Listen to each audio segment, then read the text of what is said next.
ሀይሚና ቡቡዬ ዛሬ በሌላ ቤት ተከስተዋል። ሀይሚና ላየዋትም ብሩኬን ከሀሰን ጋር ይቸዋል።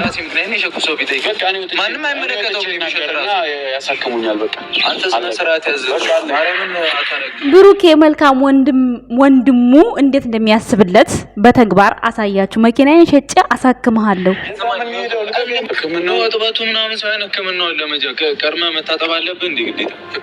እንደምታዩት ብሩኬ ወንድሙ ለሀሰን ምን ያክል ቦታ እንዳለውና ምን ያክል እንደሚከባበሩ ነው። እንግዲህ መኪና ሸጦ ሕክምና አስቡት ለጓደኛ። እስከ አጠቃላይ ፕሮሰሱ 4 ሚሊዮን እና ሀሰን ዘንድሮ ይዛችሁ የምትመጡት ነገር ሃይሜ መውለድ አልችልም ማለች። ሀሰን ኩላሊቴ ፊል አድርጓል አለ። ጉድ ነው እኮ ቡቡዬን ለመፈታተን። ኤኒዌይስ ያው ደግሞ እሪ እንዳትሉ ሃይሚዬ ባይዘወይ ከቤት አትወጣም ምናምን ብዙ ነገሮች እያሉ ነው። አንዳንድ ነገሮች ልናወራ ዛሬ እፈልጋለሁ። ግን በመጀመሪያ ሀሰን ይሄን ፕራንክ ያደረገበት ምክንያት ብሩኬን እንግዲህ እንደምታዩት ሶሻል ሚዲያው ላይ በጣም ይራገባል። ሀሰን ምቀኛ ነው ለብሩኬና ለሃይሚ። በቃ ማሂና ሃይሚ አይዋደዱም፣ ተጣልተዋል፣ ብዙ ነገር እየተባለ ይሰማል። ያንን ነገር ነው እንግዲህ ያሳየው ሀሰን። እንዲሁም ደግሞ ለአንድ ወንድማቸው ያው በጣም አሁን ላይ ኢትዮጵያ ላይም ብቻ አላቅም፣ በፊት በአረብ ሀገር ነበር እንደዚህ ኩላሊት በጣም የሚበዛው።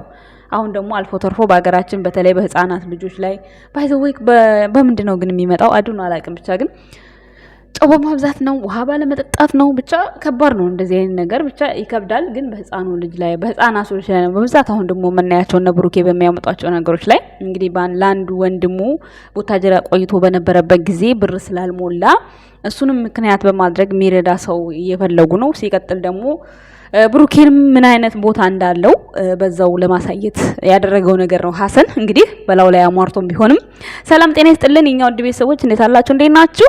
እኔ ያለው ደህና ነኝ፣ እግዚአብሔር ይመስገን፣ ሁሉ ሰላም ነው። እንዴት ናችሁ? ዛሬ ሃይሚና ቡቡዬ አልመጡም። ትናንትና በቲክቶክ ብቻ ነው የመጡት።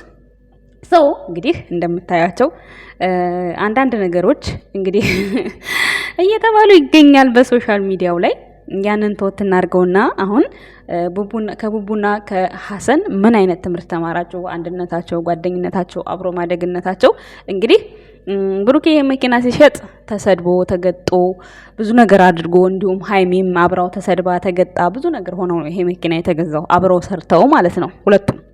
እና ይሄ መኪና ሲገዛ በሰዓቱ በቃ አስፈላጊም ነበረ። ከገዛውም በኋላ ደስ የሚል ጊዜ ነበሩ። እሱ ማለት በቃ እድል ነው የበረገደለት ባይዘወይ ቡቡዬ ይሄ መኪና ማለት ነው እንደተገዛ። ከዛ የእናቱ ቤት፣ ከዛ የሃይሚ፣ ስቴፕ ባይ ስቴፕ በቃ ነገራቶች በነገራቶች ላይ ነው እንደዛ እየሆነ ያለው። ይሄ ምንድነው በመስራቱ ይሰራልም፣ ይሰደባል፣ ይረገጣል። ብሩክ ማለት ነው ብሩክም ሃይሚም ይሰደባሉ፣ ይረገጣሉ፣ እስከ መቃብር ይሰራባቸዋል ሁሉ አይተናል። ያን ሁሉ አንበገርም ብለው ሰርተው ዛሬ ደግሞ ለወገኖቻችን ደራሽ ሆነዋል ባላቸው ነገር። ዛሬ እንግዲህ ሪሲቱ ሲሽከረከር አይታቸዋል። 100,000 ብር ትላንት በቃሉ መሰረት አስገባለሁ ብሎ ነበረ። ያው አስገብቶ እናመሰግናለን የሚል ወረቀት አይቻለሁ። እንዲሁም ደግሞ በሰፈራቸው ላሉ ሰዎች ለተራቡ፣ እንዲሁም ደግሞ ውስጡን እናቶች አሉ ለነሱም ማድረግ ያለባቸውን ነገር ያደርጋሉ። እንግዲህ ወጣትነት እንደዚህ ነው። ሰው ከተባበረ ከዚህ በላይ ብዙ ነገር ይደረጋል። እና የሰው ልጅ ይሰራል፣ ሰርቶ ደግሞ ሲያገኝ ለሌለው ይሰጣል። ብሩክን እንግዲህ የምናየው ነገር ሌሎችም ብዙ አሉ የሚረዱ የሚያግዙ። እነ ብሩክ ደግሞ ትንንሾቹ ሶሻል ሚዲያው ላይ 2 ዓመታቸው እንግዲህ በደንብ እውቅናን አግኝተው ታዋቂ ሆነው ሶሻል ሚዲያውን መቆጣጠር ከጀመሩ 2 ዓመታቸው እንግዲህ 3ኛ ዓመት አሁን ኦልሬዲ ነው በቃና በዚህች መካከል ግን ብዙ ነገር ሰርተዋል በህዝቡ ጋም በእነሱ ጋም። ምክንያቱም ቤታችሁን ስታሸንፉ ነው ውጭ መርዳት የምትችሉት አይደል እንዴ? ስለዚህ እንደምታዩት እንግዲህ ብሩክም ማድረግ ያለበትን ቃል የገባውን ነገር ፈጽሞ አይታችኋል። አልፎ ተርፎ ለወገኖቹ ደራሽ እንደሆነ፣ እንዲሁም ደግሞ ደካማ ለሆኑ ጓደኞቹ ደራሽ እንደሆነ፣ ሃይሚም እንደዛው ከብሩኬ ጋር አብራ ብሩኬ የተጠራበት ቦታ እሷ እንዳለች ማወቅ መቻል አለባችሁ። ትናንትና እንደውም ያጓደኛቸው ብላኬ በጣም ግን ባይዘው ይደብራል። እንደዚህ ማለት ስራ ክብር ነው። አሁን ትናንትና መጥቶ እሱ እና ሐሰን እንኳን እንደዛ ሙዝዝ እያሉ ካላገኘኋችሁ አይልም። በእርግጥ በፍቅር ሊሆን ይችላል፣ ግን ደግሞ እንደዛ መሆን የለበትም። ካላገኘሁሽ መጨረሻ ላይማ ወንድ አላገኝም ብላ ግልግል አረገችው። እግዚአብሔር እንዴት ደስ እንዳለኝ ሃይሚ መልስ። ይሄ መልስ በጣም ደስ ያለኝ። ላግኝሽ እንዴ ቢያገኛት ምን ሊያረጋት ነው? ቆይ እኔ እኮ ግራ ግብት ነው የሚለኝ። ሰው ባል ፊት ሆኖ እንደዛ ካላገኘሁሽ ብሎ ባህር ያወራል እንዴ? በጣም የተገረምኩት ይሄ ፓርት ማለት ነውና ሁሉም ለቢዝነስ ሲጀመር ማነቃቂያ እነሱ ከከፈቱ ከዛ በኋላ የራሳቸውን ታለንት መጠቀም ነው። እና ብላኪ በጣም ገርሞኛል እንዴ እስኪ ገርመኝ ድረስ ግን ልክ ነው ሃይሚ የተናገረችው ማለት ነው። እና ወጣም ወረደም ዛሬ ሐሰን የመጣበት ምክንያት አንደኛ ምን ያክል ጓደኝነታቸው ወንድምነታቸውን እንድታዩበት፣ ሁለተኛ ነገር ለዛ ለልጅ መድረስ ካለብን እንድንደርስ ነው። ሌላው ሲቀጥል ዛሬ ቀኑ ሙሉ ሲንሸራሸር የዋለው ነገር የሃይሚ ፀጉር አለመሰራት ትናንትና ቀደም ሰርቼበታለሁ። ብዙዎቻችሁ ወዳችሁታል። እንዴ ሲጀመር ምንሽ እሷ እኮ ሳትሰራ ቀልታ አታውቅም። እንደውንም እንደሰው ብዙ ጊዜ አታቆይም ተሰርታ 15 ቀን አንድ ሳምንት በጣም ነው የምትቀያይረው። እንደውም እኔ ግርም ነው የምትለኝ እንዴት ነው አያማትም ወይ ራሷን እስከምል ድረስ ነው እኔ። እና አሁን ደግሞ ደብረ ዘይት የዛኔ ዋና ነበረች፣ ከዛ መጣች፣ ከዛ ትንሽ ብሬክ አደረገች ቤት። ከዛ ቤት ውስጥ ትንሽ የቤት የራስ ስራ እኮ ይኖራል እኮ አይደል እንዴ? እናቷ ጋር አይደለም የምትኖረው። ቤት ውስጥ ዞራ ስትመለስ የወንድ ቤት ነው። አንዳንድ ነገር ማድረግ ያለባችሁ ነገር ታደርጋላችሁ። ያን እያደረገች ምናምን በመሀል ደግሞ ያው ታመመች ማለት ነው። ስትታመም ደግሞ እረፍት አስፈለጋት፣ አረፈች ይችልች። እግዚአብሔር ይመስገን ተሽሏት ትናንትና መጣች። ታዲያ በዚህ ቀን ውስጥ እንዴት ነው ፀጉር ቤት ብላ የምትሄደው? ራሷን አያማትም? ያማታል። እኔ ራሴን ያመኛል። ቤተሰብ ሁሉ ነገር የሆነ አሁን እሷ ታማ ከሕክምና ወጣ ከዛ በኋላ ፀጉርሽን ሳትሰሪ መጣሽ ማለት በጣም ሀርድ ነው። እያካበድኩት አይደለም እውነት ለመናገር። እና ብሩኬ ደግሞ ፀጉሯን ስለተሰራች ስላልተሰራች አይደለም የሚወዳት። ከመጀመሪያውም ብሩክ ሃይሚን ሲያገኛት ምንድን በቃ እንዲሁ እንዳለች ነው። ቪዲዮዋ ስላለ መናገር አይጠበቅብኝም። ገብቷችኋል አይደለ? ሶ ፍቅርን በውበት ባለባበስ በምናምን ማየት የለባችሁም። ብሩኬ በባዶነቴ ያገኘኋት ነው የሚለው ሁል ጊዜ ማለት ነው። ሁል ጊዜ በቃ ሁል ጊዜ በቪዲዮ መሃል በባዶነቴ ያገኘችኝ የተረዳችኝ ሴት ነው የሚለው። እና ይሄ ነገር ግር ድንግር ሌላችሁ አይገባም። ግን እንደ ሐሳብ በቃ መዝናኛ ቦታ ሄዳችሁ ስሩልን፣ እንደዚህ አምሮናል ፈልገናል ማለት የአባትነት ነው እንዴ። ሌላ ስም እየሰጡ ግን እንዲህ ትመስላለች እንዲህ ይዞ ይመጣል እንደዚህ። ሲጀመር ማንም ሰው ህፃኖች አይደሉም እነሱ፣ አይታዘዙም እንዴ። ጭራሽ እኮ አግባት ፍቅር ክንግለጽ ምናምን እንደሚባለው ሁሉ ምን እናንተ ስላላችሁት ሄዶ ፀጉሯን ሊያሰራ አይችልም እኮ አለን።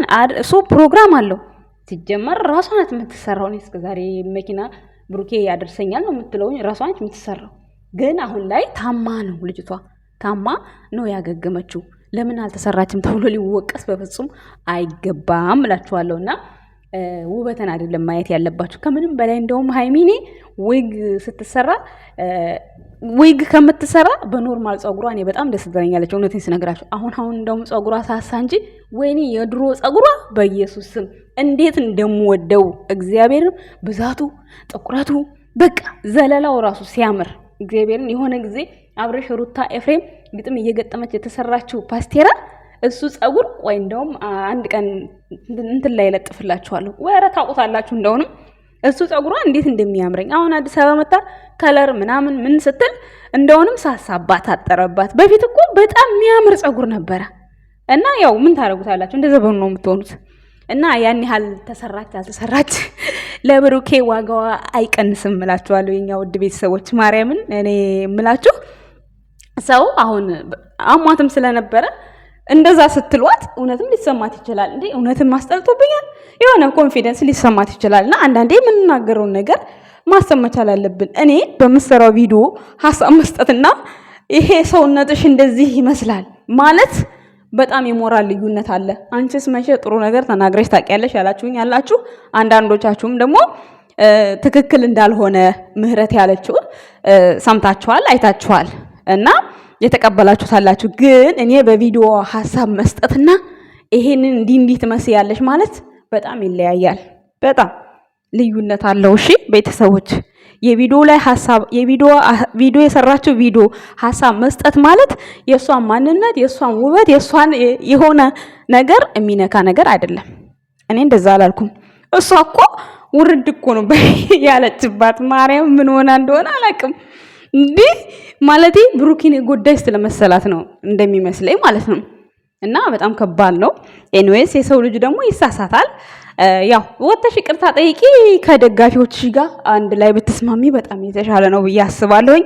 እኔም እንደ ሀሳብ ነው። ብዙ ጊዜ በጣም ስትረግጠኝም ስለነበረ ለዛ ነው መልስ የሰጠዋት። እንደገና ደግሞ መሆን ስለሌለበት ነው።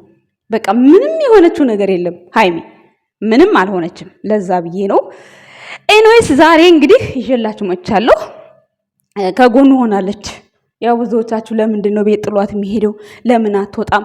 ያ ግጥም ገጣሚውም ሲል ነበረ እንዴ እራሷን ለምን አትጠይቋትም? በዚህ አጋጣሚ ጥያቄ ምናምን ሲያቀርቡ እኮ ለምንድን ነው ቤት ማትወጪው? ብሩክ ይከለክልሻል፣ ብሩክ በር ይዘጋብሻል፣ ብሩክ እንዳትወጪ ይፈልጋል ወይ መጠየቅ እኮ ትችላላችሁ። ትነግራችኋለች አይደል እንዴ? ምንም የምትደብቃችሁ ነገር የለም። ያን ያህል እሱ ተጽዕኖ እያደረገባት ነው እያስመሰላችሁ ያላችሁት ማለት ነው። አንዳንዴ እንደዚህ እኮ የሆነ በቃ እሱ ጊዜውን የማይሰጣት ቦታ ላይ ሄዳ እሷ ለምን ቁጭ ብላ ትቃጠላለች? ሙቀት አለ መኪና ውስጥ ታውቃላችሁ። ያው ኢትዮጵያ አሁን ብርድ ነው በሚለው ነው እንጂ ሙቀት አለ። ስለዚህ እሱ ዞር ዞር ብሎ ስራውን ሰርቶ ሲመጣ ቤት ውስጥ እንደውም እሷ ቀዝቀዝ ብላ እሱን ብትቀበለው በጣም የተሻለ ነው፣ ደስ የሚል ኑሮ ነው። እና አንዳንድ ጊዜ አንሳሳት፣ የምንናገረውን ነገር እናስተውል። ጊዜ የማይሰጣት ከሆነ እንኳን ጊዜ ስጣት። በቃ አሁን ሻይ ቡና ወክ ምናምን ውጡ፣ ይሄ የራሳችሁ በቃ ደስ የሚል ምክር ነው። ከዛ ውጭ ግን ልብሷ እንዲህ አድርጋው ፀጉሯ እንዲሆኑ እንደዛ ሆኖ እንዴ እሷ ስንት ቀን ሳትሰራ እንደው መች መታ ታውቃለች? አታውቅም እኮ በደንብ ነው እንደው የምትሰራው። እንዴ እኔ አያማትም ጭንቅላቷን እስከምል ድረስ ማለት ነው። እና ስለዚህ መረዳት አለባችሁ አንዳንዴ ጋይስ። ብሩክን ጎዳም ብላችሁ የሰው ሞራል ላይ አትረማመዱ። ለማንኛውም ዛሬ ሐሰን እንግዲህ ብሩኬን በዚህ መልኩ ቆሌውን ግፍፍ አድርጎታል ማለት ነው። እንደምታዩት ነው ጓደኝነታቸው ምን ያክል እንደሚቀራረቡ ምን ያክል እንደሚተሳሰቡ ማሳየት ስለፈለገ ነው። ብሩኬ እንግዲህ እንደምታዩት መኪናን ሸጬ አሳክምሃለሁ ብሎታል ሐሰን። ምን ያክል ቦታ እንዳለው እንግዲህ በዛው እንድታውቁት ነው። ሐሰን ምንም ስጋ ብትቆርጥም ማለት ነው እነሱ አያምኑህም። አንተ ብቻ ለወንድምህ ታማኝ መከታ ሁን፣ ለእህትህ ለሃይሚ ታማኝ መከታ ሁን። ቤተሰቦች ለዛሬ ነበረን ቆይታ ይሄን ይመስላል። አመሰግናለሁ። መልካም ጊዜ ባይ